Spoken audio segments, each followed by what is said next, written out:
Hi, welcome to Storytellers, a bit YouTube channel. My name is Toochi. I am a creative writer and a business consultant. If you are a returning subscriber to this channel, I appreciate you.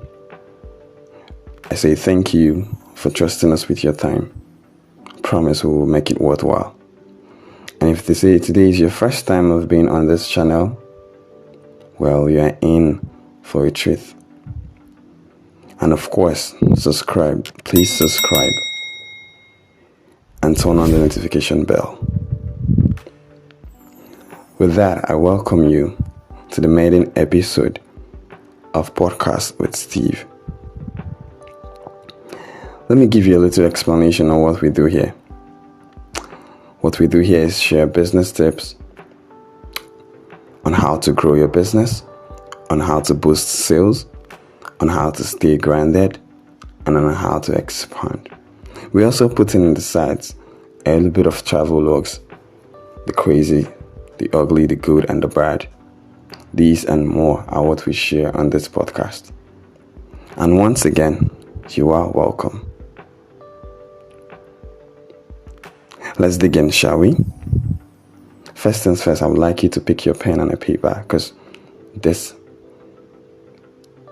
promises to be educative.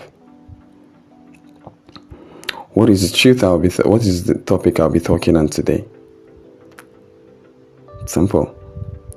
I titled it The Hard Truth About Operating Startup Businesses.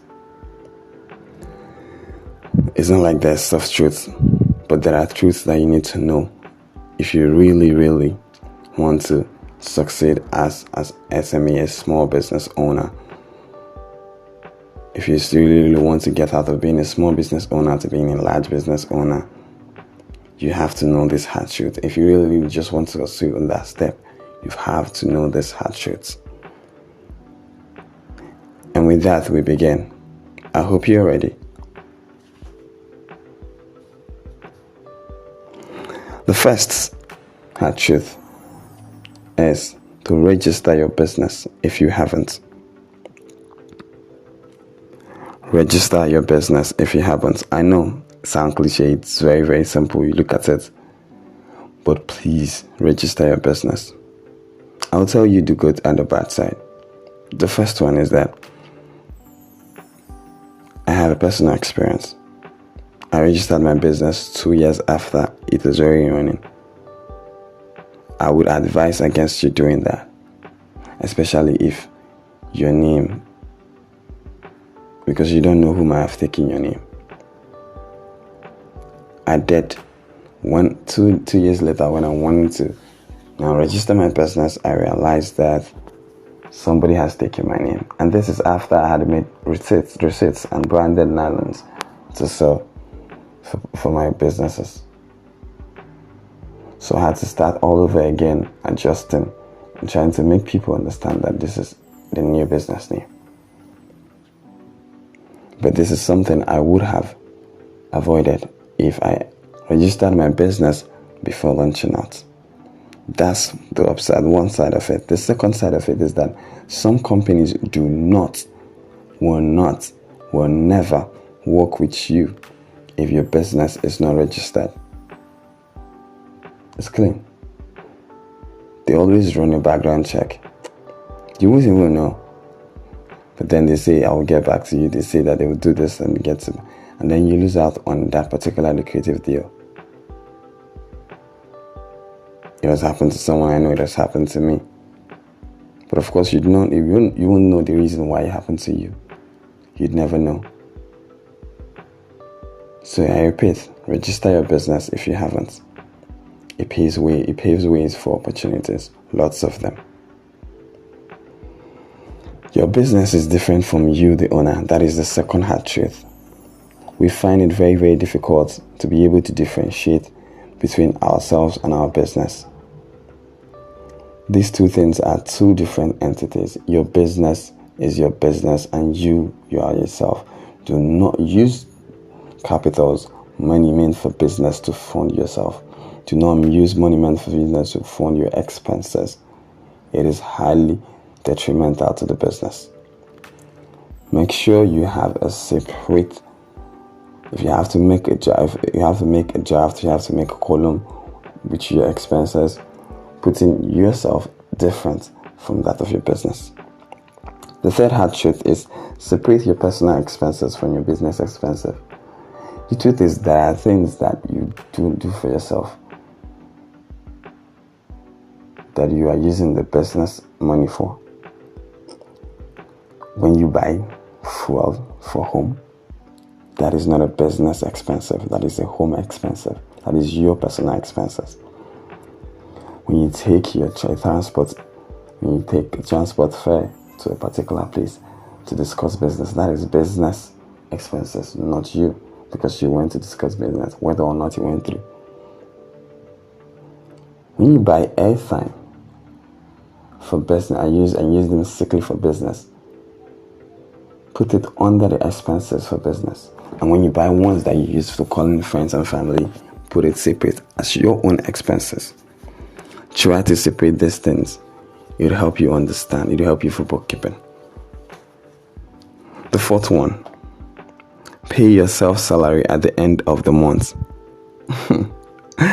I know this might sound funny, really. The truth is, if you really are big on getting big, if you really are big on knowing and getting out of being or succeeding as a small business owner, then you've got to pay yourself salary every month.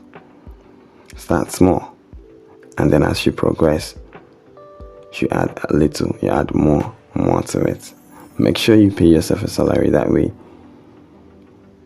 you are acting like someone who owns a business. That way you are acting as a chief executive officer. Yeah. And the fifth one is have at least 2 bank accounts for your business. One for income, one for expenses. The income funds expenses. And it also helps you at the end of the month when you want to take stock or when you want to know what your revenues look like, to be able to actually pick both of them, juxtapose them, subtract, minus, make your business and get what your monthly revenue is. The sixth one, package your business a little. Package it. Make branded nylon if you can. Make branded wristbands. If you can wear branded tees, that would be beautiful. And most importantly, use automated invoicing methods. This has been working amazingly for me this year. Somebody buys stuff from you and then they go. They don't even expect the receipt, and then you send it to them via WhatsApp. They'll be like, this guy has gone digital. Package your business small. That way they know that you are different from others. The seventh truth that people don't tell you about. Seek professional help. Seek professional advice whenever you are confused. I know. You are listening to me with one ear now. In fact, what I just said flew through the other ear and went out through the other ear. Great. Seek professional advice. I'll still repeat it. Because sometimes you get very, very confused. Sometimes you don't even know your left from your right. Sometimes you feel a little bit overwhelmed. And you know that you might not be able to take good decisions in that state of yours. Ask for professional advice. Seek help. People who has been there before.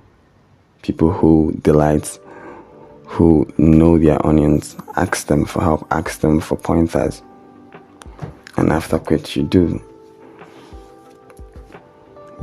you'll come back to thank me later. Have the mindset of moving forward. That's the eighth truth. Have a mindset of moving forward. Seeing nobody told you that having a startup business, even having a business that is always going to be sweet. Nah, sometimes it's going to be very, very, very bitter. Like, sometimes you are going to be disinterested. Sometimes you are going to be angry. You're going to be frustrated. People are going to make you want to question yourself, question the reason, question the passion, question the reason why you started your business in the first place. Yes, circumstances, situations are going to tempt you. They are going to box you into a corner. And in those times, it is your mindset. It is the things that you have stuck into your mind that is going to keep you moving.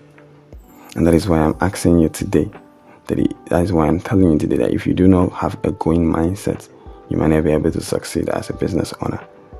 So have that moving forward mindset. Instead of falling backwards, fall forward. Believe that this too shall pass. Believe that this is business. People have succeeded before you. And for that reason, and they went through the same phase you are going through, and you're going to succeed. Look forward. Never stop looking forward. The last but not the least on my list is start now to think about expansion and growth. And yes, start now to put structures on how to handle it. I mean, you do not want to be a small business owner forever. As you're proceeding, you're getting better, you're expanding. Before those expansions, make sure you have plans. Make sure you have plans in place on how to go about, have structures in place on how to go about your expansion. It is going to help you thinking ahead. It is going to help you. So yes, there you have it. My 9 hard truths about operating startup businesses. I'm going to record them one after the other, and I hope you do not miss them one bit. The ghost-Oz. Register your business if you haven't. The second, your business is different from the owner, from you, the owner. The third, separate your personal expenses from your business expenses. The fourth, pay yourself salary at the end of every month. This is pivotal. The fifth, list at least 2 bank accounts. Have at least 2 bank accounts for your business. 1 for income and 1 for expenses. The sixth, package your business small. Have branded line on. Use automated invoicing methods. Seventh, seek professional advice whenever you are overwhelmed, whenever you are not so sure about that decision you're about to take. Number 8, have the mindset of always moving forward. Do not fall backwards. Have a going mindset. And the last but not the least, start now to think about expansions. And yes, start and also put structures on how to handle it. Thank you for listening. Once again, this is Podcast with Steve.